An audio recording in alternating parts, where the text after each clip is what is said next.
Hi everyone. So we are dealing with respiratory pathology. Today we will be learning about acute respiratory distress syndrome. So acute respiratory distress syndrome, it can be associated with many conditions like infection, physical factors, chemical factors like that.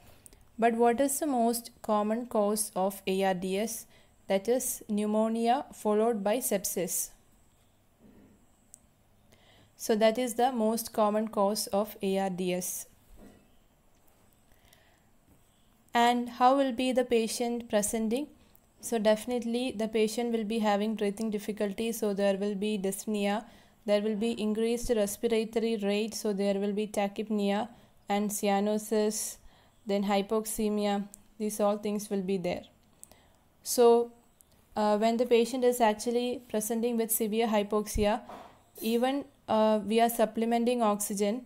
That means despite of giving 100% oxygen, the patient will be still persistently or still there will be hypoxia in his body.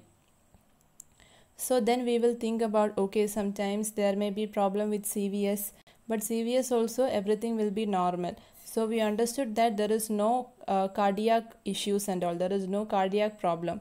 So this ARDS has got, there is no problem for CVS, non-cardiogenic, okay, pulmonary edema. So that is the another name of acute respiratory distress syndrome.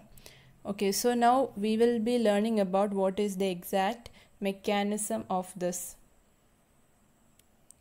So this is actually the alveoli and this is the capillaries. So maybe due to some toxins and all, the macrophages in the alveoli will be getting activated. So they got activated. As a result, they will release some cytokines. So they will release interleukin 1, 6, 8. So interleukin 8 and all, it is chemotactic for neutrophils. So neutrophils, what will happen? They will actually come to this blood and they will reach here. Neutrophils have come. Now they will release some enzymes called oxidase, protease. Enzymes are released. Now what these enzymes will do? So here actually the endothelial cells are present.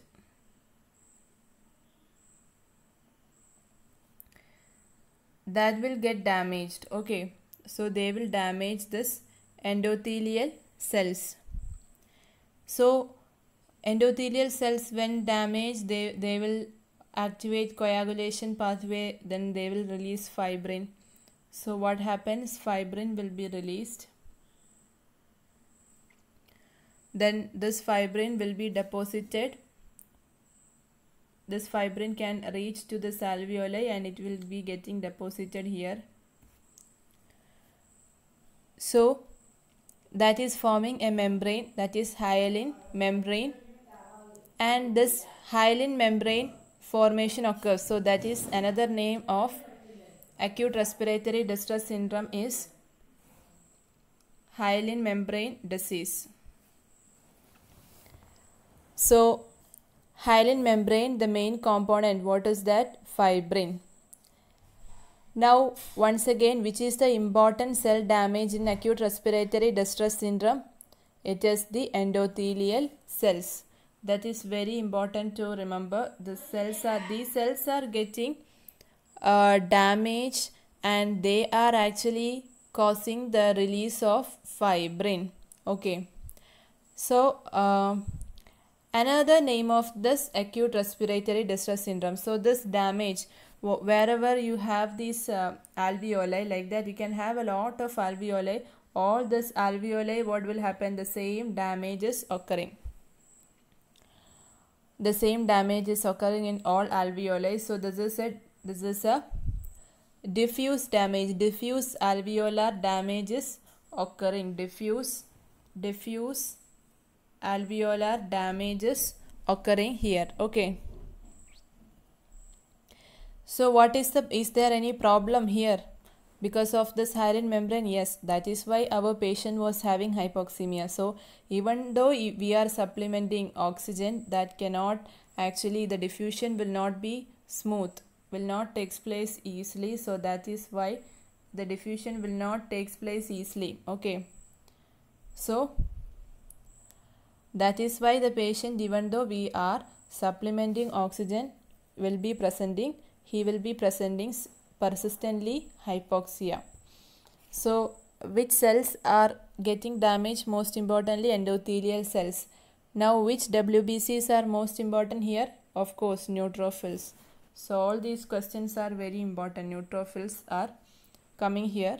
So in the name itself, it is acute respiratory distress syndrome, ARDS. So acute, in here you will get neutrophils. So this is a very serious condition because it can lead to mortality. Okay. So it has got some other name also, like shock lung. So all these are very important, and when you actually look in the X-ray, chest X-ray, you can see it is actually white out lung. Because bilateral, there will be diffuse infiltration, it is diffuse damage, so you get a white out lung. Now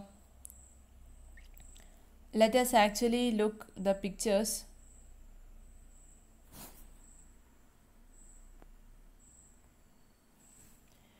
This is the first picture, is the normal one. Here you can see the pneumocytes. They are actually normal one. You can see type 1 and type 2 pneumocytes. In the second picture, everywhere you can see a pinkish colored. So this is all pinkish colored. Also you can see some neutrophils infiltration, isn't it, everywhere? So that is pinkish color is all hyaline membrane. And what is the main component? It is fibrin. It is very, very important, fibrin. Now in the neonates also you can get such type of disorders, this hyaline membrane disorders. Mostly maybe it is associated with prematurity, when it is a premature baby, or maybe a cesarean section, or when infants of diabetic mom.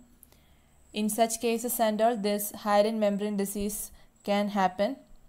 So in that case, we can prevent that by delaying the onset of labor, and to the mother we can administer steroid so that surfactant can be given, because for them surfactant deficiency is the main problem.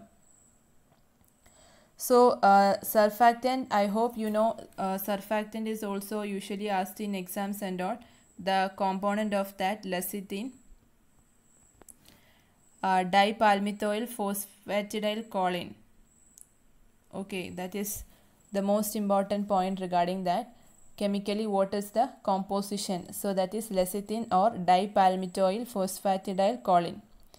So when the surfactant is actually reducing the surface tension, so surfactant deficiency is occurring in these cases, in these babies. Okay. So it can be steroid administration can be given to mom, and the labor onset can be delayed.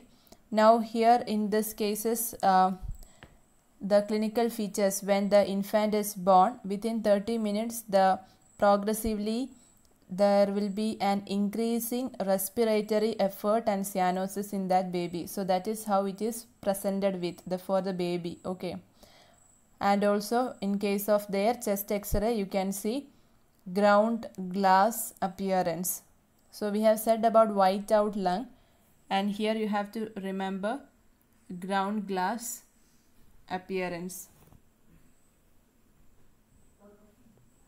White out and ground glass appearance. So both chest X-rays you should know. Okay.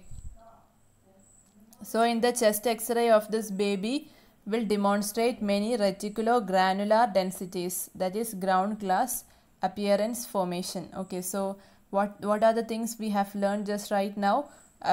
We studied about the pathogenesis. So you should know what is the main composition of hyaline membrane, that is fibrin, and you should know the cells, neutrophil cells. Which is the most important cell getting damaged? There is endothelial cells.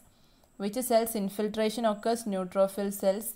And you should know different names: diffuse alveolar damage, shock out lung, acute respiratory distress syndrome, hyaline membrane disease, all these names. And you should know how the patient is presented, and very importantly non-cardiogenic pulmonary edema. So all these are very important. How can you prevent hyaline membrane disease? We have told delayed onset of labor and steroid administration. Then chest x-ray appearance, white out lung and ground glass appearance. So I hope you are clear about this topic now. Okay, thank you.